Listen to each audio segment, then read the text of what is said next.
네, 여러분 안녕하십니까?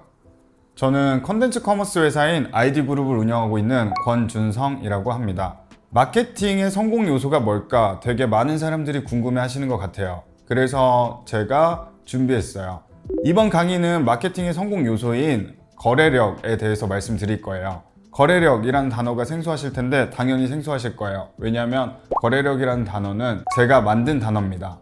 네, 저는 10년 동안 마케팅 회사를 운영하면서 다양한 기업과 함께 수많은 성공 사례를 만들었었고요. 지금은 인스타그램이 유행하지만 과거에는 인스타그램이 나오기 전 네이버 블로그부터 네이버 검색 광고 그리고 페이스북 여러 가지 플랫폼을 통해 많은 컨텐츠를 유통하며 좋은 반응들을 이끌어냈는데요. 거기서 제가 캐치한 것은 디자인이 좋으면 된다, 컨텐츠가 좋으면 된다, 내용이 좋으면 된다, 이런 것 이전에 거래력에 대해서 알고 거래력이 어떻게 작동하는지 그런 것들을 알고 난 다음에 컨텐츠, 디자인, 광고 이런 것들이 작동하는 것을 확인했습니다. 그래서 저는 4개의 강의를 통해서 거래력에 대해서 계속 말씀드릴 거예요. 거래력을 가지기 위해서는 어떤 자세로, 어떤 태도로 마케팅을 대해야 하는지 이런 것들에 대해서 쭉 말씀을 드리겠습니다. 강의의 구조는 마케팅이란 이제 정의부터 들어갈 거고요. 구조에 대해서 파악하고 그리고 원리에 대해서 설명드리고 원리가 작동하는 실제 사례를 보여드릴 거예요. 네, 이 사례를 통해 가지고 실제로 어떤 태도로 임해야 이 사례들이 실제로 현실에서 작동을 하는지 그런 것들에 대해서 쭉 천천히 설명드리도록 하겠습니다. 거래력, 생소하실 거예요. 인터넷에 네이버에 거래력이라는 단어를 검색하셔도 거래력이라는 뜻은 나오지 않습니다. 제가 지난 10년간 마케팅을 진행하면서 느끼고 생각한 것을 단어로 표현한 것이에요. 거래력이란 거래를 통해 원하는 바를 이루는 능력을 뜻해요. 과거에 제가 2016년쯤에 거래력이 없을 때, 부족할 때, 혹은 이 개념에 대해서 잘 모를 때 어떤 한 가게를 마케팅을 했습니다. 그 가게는 월 매출 150만 원에서 월 매출 4억까지 6개월이라는 시간 안에, 짧은 시간 안에 매출이 급상승했는데요. 제가 얻은 것은 한 달에 100만 원 남짓한 돈이었습니다. 그래서 6개월 동안 총 저는 이제 600만 원 정도의 보수를 받으며 그 업체는 10억 이상의 이익을 취할 수 있었습니다. 그 업체가 나쁘다라는 것을 말하고 싶은 게 아니고 제가 거래력이 부족해서 제가 원하는 바를 제대로 정의하지 못해서 거래에 불균형이 생겼고 이 불균형이 지금은 많이 해소되어 지금은 연매출 54억의 회사를 운영하고 있습니다. 코로나가 시작되고 광고 시장이 많이 축소되면서 저도 제 살 길, 제 회사가 살 길을 찾다 보니까 커머스라는 것이 떠오르더라고요. 그래서 제가 2021년 냉동식품을 제조하여 판매하기 시작했습니다. 그리고 6개월이 지나자 월 매출은 한 4억 가까이 됐고 그 해 연 매출은 40억을 만들었고 2년 차인 22년 월 매출은 5억, 연 매출은 54억을 만들었습니다. 정말 다양한 카테고리에서 10년 동안 직간접적인 경험을 한 결과라고 생각해요. 많은 사람들이 마케팅 하면 광고를 생각하시는 것 같아요. 하지만 마케팅의 성적표는 재무제표예요. 네, 재무제표가 뭘 뜻하냐? 아마 생소하실 분들 많으실 텐데요. 마케팅은 지속하는 거예요. 지속 가능성이 제일 중요해요. 그렇기 때문에 얼마의 비용을 써서 얼마의 매출이 났고 그리고 얼마의 이익을 챙겼는지 그것이 제일 중요합니다. 근데 많은 이들이 매출에 대해서만 얘기하고 비용에 대해서는 얘기하지 않고 생각하지 않고 이익에 대해서 또한 말하지 않는 것 같아요. 자, 다시 한번 말씀드리면 마케팅은 지속 가능성이 제일 중요하고요. 마케팅의 성적표는 재무제표, 이익입니다. 매출은 고객이 만족한 결과고요. 리뷰라고 하죠. 리뷰는 고객 만족 지표예요. 그래서 고객 만족은 회사의 지속성과 상관관계가 있고요. 우리는 매일매일 이 이익이 얼마나 났는지, 비용은 얼마나 썼는지 이런 것들을 체크해야 할 의무가 있습니다. 그게 마케팅이에요. 많은 분들이 대학 혹은 책에서 마케팅 이론을 배워도 현실에선 잘 작동이 안 된다라는 말씀을 많이 하세요. 네. 그리고 이론을 무시하시기도 하시죠. 그 이유가 저는 이론이 부재하고 이론이 쓸모없어서가 아니라 마케팅 이론을 현장에 적용하는 방법을 잘 모르기 때문이라고 생각해요. 저도 예전에 비슷하게 마케팅 이론이 현실에서 작동하지 않는다라고 생각한 적이 있었어요. 하지만 그것은 제가 이론에 대해서 잘 몰랐다기보다 이론을 현실에 적용하는 방법을 잘 몰랐기 때문에 적용을 잘 못했던 것이었어요. 제가 이론을 현실에 적용하는 방법을 이 네 강의를 통해 가지고 알려드릴게요. 기능과 기법보다는 관점과 구조에 대해서 말씀을 드릴게요. 마케팅 활동은 격투기와 같다라는 비유를 많이 하거든요. 네, 격투기를 잘하려면 UFC를 시청하고 UFC 선수들을 분석하고 이런 것이 아니라 싸우는 법을 체육관 가서 배우고 많이 싸워보고 많이 체력 훈련을 하고 이런 것들이라고 생각을 해요. 마케팅 활동도 똑같아요. 왜냐하면 상호작용하는 것이에요. 마케팅 활동 자체가 사람과 상호작용하는 것이기 때문에 상황에 따라서도 정말 달라지고 고객에 따라서도 정말 달라져요. 그래서 이 원칙에 대해서 이해할 수 있어야 돼요. 원칙에 대해서 이해하고 그리고 이 상품이 정말 만들 가치가 있는가, 그리고 이 상품을 기반으로 우리가 지속 가능한 사업을 만들 수 있는가, 이런 것들을 질문하셔야지 요즘 유행하는 스마트 스토어 월 1,000만 원 벌기, 유튜브 부업으로 300만 원 벌기, 인스타그램 200만 원 벌기 이런 것들을 쫓으시면 안 돼요. 그런 것들을 쫓으면 관점과 구조와 점점 멀어지게 돼요. 모든 것에서 정의가 가장 중요해요. 그래서 제가 항상 하는 말이 있어요. 정의는 관점을 형성하고 관점은 사고와 행동을 결정한다 라는 말인데, 이렇게만 들으면 되게 어렵게 느껴지실 수도 있어요. 조금 더 쉬운 예시를 통해 가지고 정의가 얼마나 중요한지, 정의가 어떻게 관점을 형성하고 관점은 어떻게 행동과 생각에 영향을 미치는지에 대해서 알아보도록 할게요. A라는 사람과 B라는 사람이 있어요. 이 각각 두 사람은 대학에 대한 정의가 달라요. A는 대학을 성공이라고 정의했고요. B는 대학을 사람 만나는 곳으로 정의를 했어요. 둘 다 대학에 떨어졌을 경우 둘은 어떤 행동들을 할지 한번 생각해 보시죠. A의 경우 대학을 성공이라고 정의했기 때문에 대학에 떨어지는 순간 실패했다라는 생각을 할 거예요. 그리고 A는 어떤 행동을 할까요? 다시 도전을 하든가 포기하든가 둘 중 하나를 하겠죠.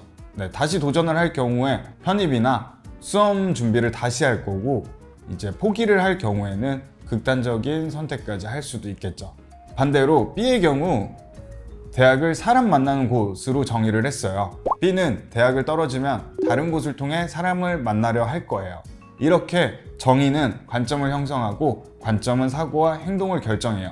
그래서 마케팅, 광고, 홍보, 브랜딩, 컨텐츠, 세일즈 이렇게 어려운 단어들, 생소하고 어려운 단어들, 헷갈리는 단어들이 너무 많아요. 이런 단어들에 대해서 정의를 명확히 하고 그 다음에 관점을 가진 채 마케팅 활동을 하고 광고 활동을 하고 세일즈 활동을 하고 홍보 활동을 하면 훨씬 더 명확한 생각과 행동을 통해서 더 좋은 성과를 내실 수 있을 거라고 생각합니다.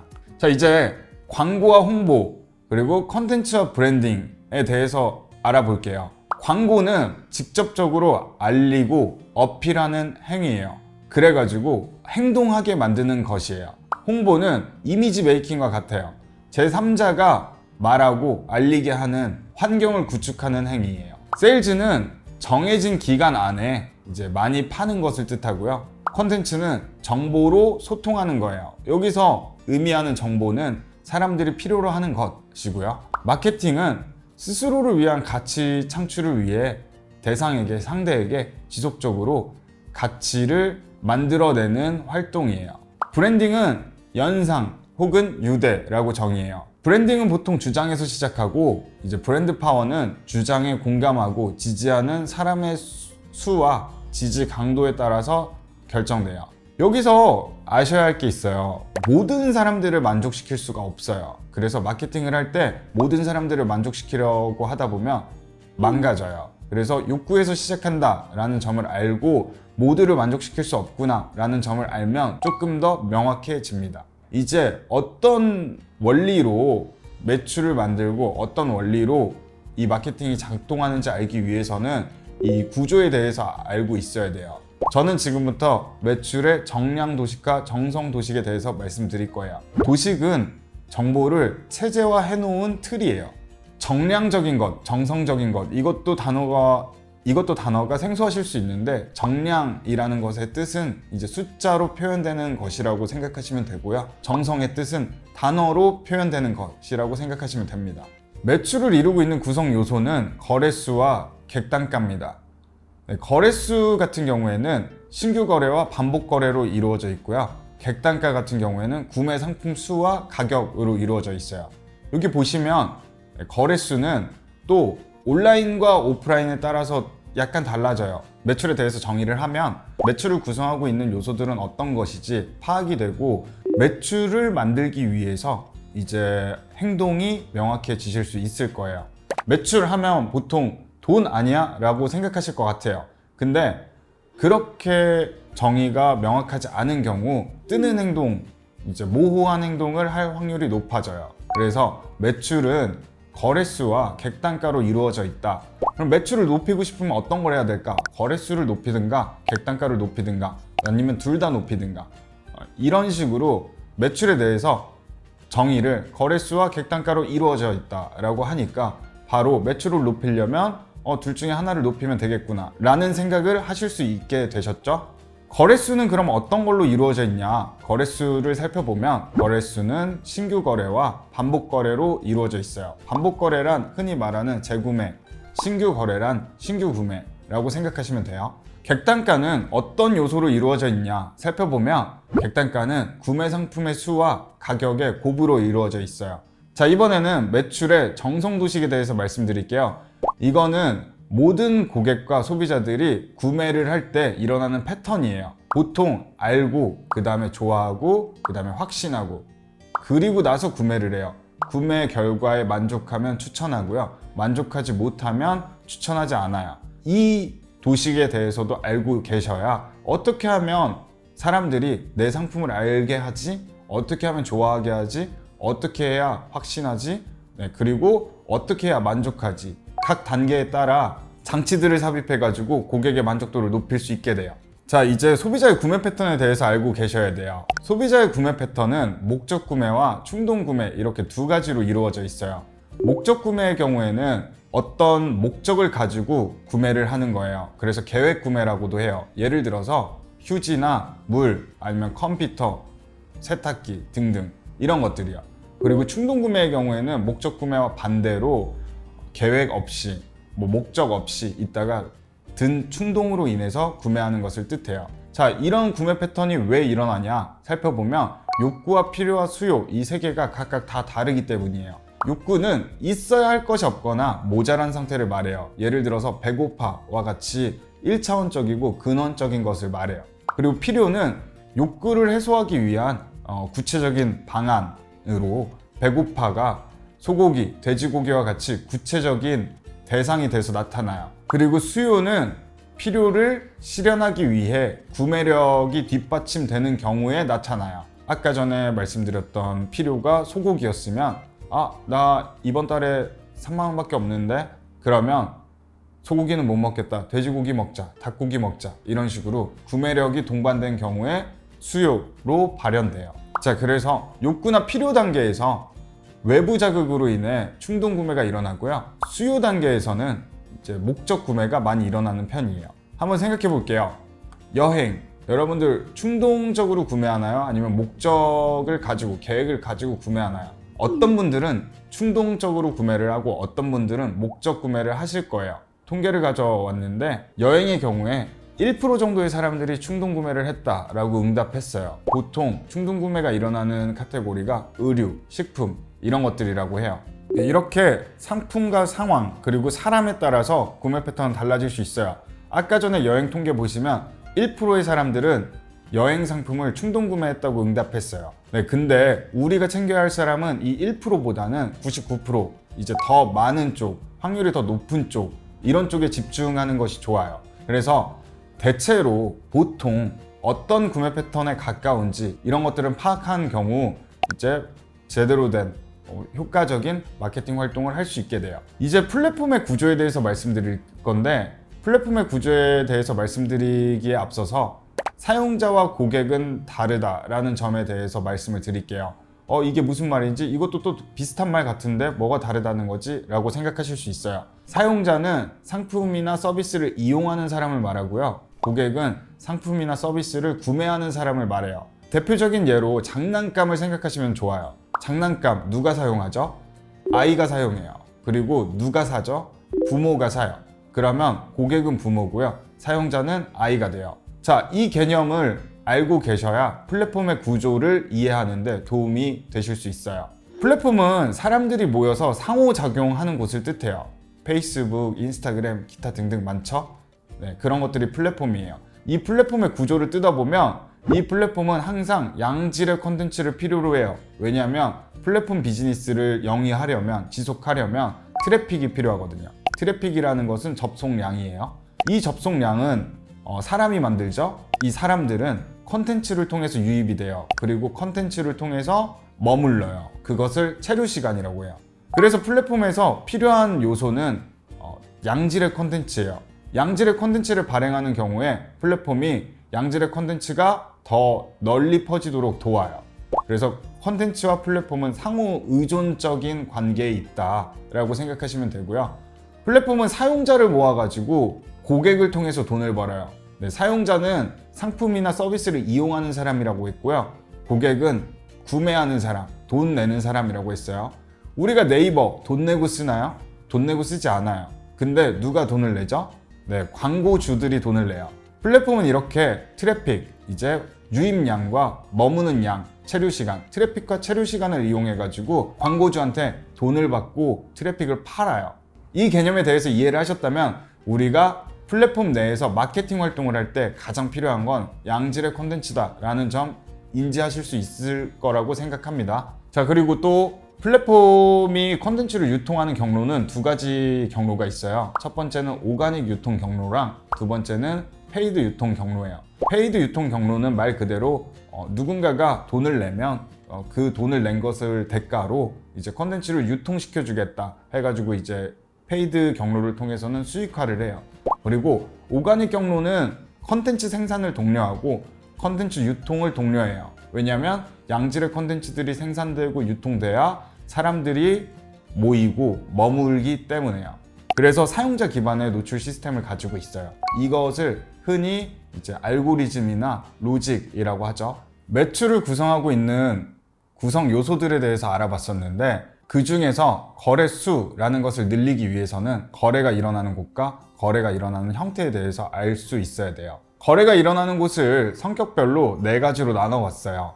오픈마켓, 폐쇄몰, 종합몰, 독립몰. 다들 아시다시피 쿠팡, 11번가, 지마켓, 옥션 이런 것을 오픈마켓이라고 하고요. 폐쇄몰은 공개되지 않은 몰로 복지몰, 국군몰 이런 것들을 뜻하거든요. 그리고 종합몰은 대기업에서 운영하는 GS, SSG 이런 것들이 있고요. 그리고 독립몰은 흔히 다들 아시는 자사몰, 카페24를 통해서 만들 수 있는 그런 것들을 말합니다.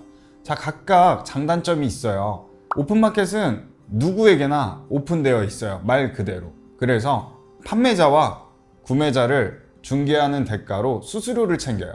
그리고 모두에게 열려 있다 보니까 경쟁 강도가 높아요. 그리고 따로 데이터를 제공해 주지 않아요. 고객 데이터나 이런 것들을. 그래서 여기서 얻을 수 있는 것은 리뷰예요. 오픈마켓에서 매출만 챙길 수 있는 것이 아니에요. 오픈마켓을 통해서 리뷰가 많이 쌓이면 그 많이 쌓인 리뷰로 인해서 선점 효과를 누릴 수가 있거든요. 폐쇄몰 같은 경우에는 상품 진입 장벽이 높아요. 소비자 또한 접근성이 이제 좋지 않지만 공급자 또한 접근성이 좋지 않고요. 그렇기 때문에 마켓 내 강도는 높은 편은 아니에요. 그리고 여기도 마찬가지로 고객 데이터를 제공해 주지 않아요. 고객 데이터는 플랫폼의 자산이거든요. 그래서 오픈마켓, 폐쇄몰, 종합몰 3가지 몰 전부 다 고객 데이터를 제공하지 않고요. 독립몰은 우리가 만들었으니까 이제 직접 만든 거니까 고객 데이터를 확보할 수 있겠죠. 이렇게 1강을 마무리하고 그 다음 강부터는 거래가 일어나는 형태에 대해서 말씀드리고 지금 제가 처음에 거래력이라는 것에 대해서 말씀을 드렸어요. 그 거래력을 확보하기 위해서, 거래력을 가지기 위해서 정말 많은 것들을 정의하고 알고 있어야 돼요. 다음 강부터는 거래력을 어떻게 하면 더 이제 키울 수 있는지에 대해서 구체적으로 이어서 설명드리도록 하겠습니다.